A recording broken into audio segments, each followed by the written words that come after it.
who's here? Steve Penk. I've heard about that guy. The Steve Penk Wind-Up Show. Sherlock Holmes Museum, good afternoon. Hello, good afternoon. Where am I calling? You're calling the Sherlock Holmes Museum. Could you tell me a little bit about it? What is it you want to know? Well, about the Sherlock Holmes Museum, if that's possible, which is what I'm calling. I should have to ask you if you know the stories, because basically, the Sherlock Holmes Museum was open for Holmes enthusiasts. Yes, and what's it about exactly?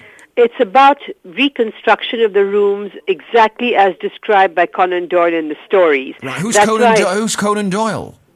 He was the writer of the stories. Of what stories? The Sherlock Holmes stories, of which there were 60.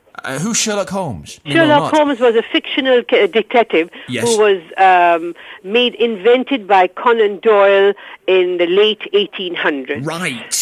Anything else you want to know, sir? No, I'm very grateful for your time. I understand that you can be, you're obviously very busy, but the thing is that I've never heard of the guy before, you see, and I was reading about it in a book the other day, and I thought that sounds awfully interesting. I must go along, as long as you know at least some of the stories, sir. Otherwise, well, I don't really know. Was he one of the characters in the A-Team?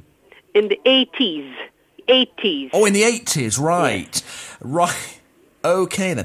And I've got to say, you're an awfully nice lady, and I am very grateful. I know, obviously, it must be strange, speaking to somebody who has never heard of Sherlock Holmes. Well, no, we never get a call from somebody to say they've never heard of him. No. So he's it's quite... It's a rarity. Yes, indeed. So did he used to be in the New Seekers? No, he did not used to be in the New Seekers. No, he was not a rock star. So, I mean, what can you see when you come down?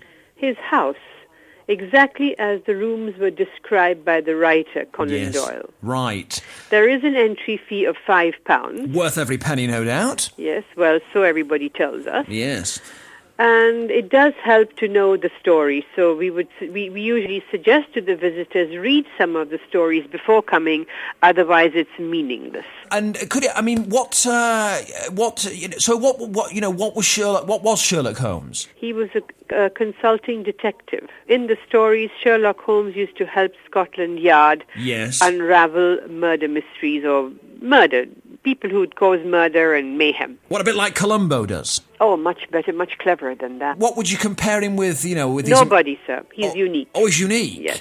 What, a bit like Kojak was? People are compared to him. He doesn't compare to anyone. And did he have like a sidekick? Like Kojak? Yes, Dr. Watson. Oh, right, because Kojak always had Stavros. You cannot compare Sherlock Holmes and Dr. Watson with anybody, sir. They were unique. Not Columbo or Elvis Presley or the New Seekers or anybody. They were quite unique. Okay, and we're at Baker Street, the northern end of Baker Street. Where's that exactly? On Baker Street, near Baker Street Underground. And where will I find that? In Baker Street, sir. I don't know where Baker Street is. Yes, where is it? It's on the Underground. Baker Right. Street is the northwestern end of London, where Selfridges is at one end of Baker Street, we're at the other end of Baker Street. Oh, right, I see. I'll keep you there. Whereabouts are you phoning from? So I get on the Baker Street Underground. Yes. And what did you say after that? You have to get out at Baker Street Underground. Yes, and what do I do? Take a right or a left? Take a right. Yes. Cross over at the traffic lights. Oh, and then past McDonald's and it's... We're not anywhere near McDonald's. We're near Regent's Park. Is that near the Burger King? Burger King is is on Baker Street, but we're about 3 blocks away from there. And the Kentucky Fried Chicken just across the road? Sorry? The Kentucky Fried Chicken just across the road? It's just across the road from Baker Street Underground, yes. Right. So what do I do then? I get on the Underground, the Northern Line. I'm sorry, sir, but I am going to discontinue this phone call. So what, near Water... No. So I get off the train at Waterloo, take a pedalo across the Thames, get in a sedan chair, then I turn left... Steve Penk. The Steve Penk Wind-Up Show.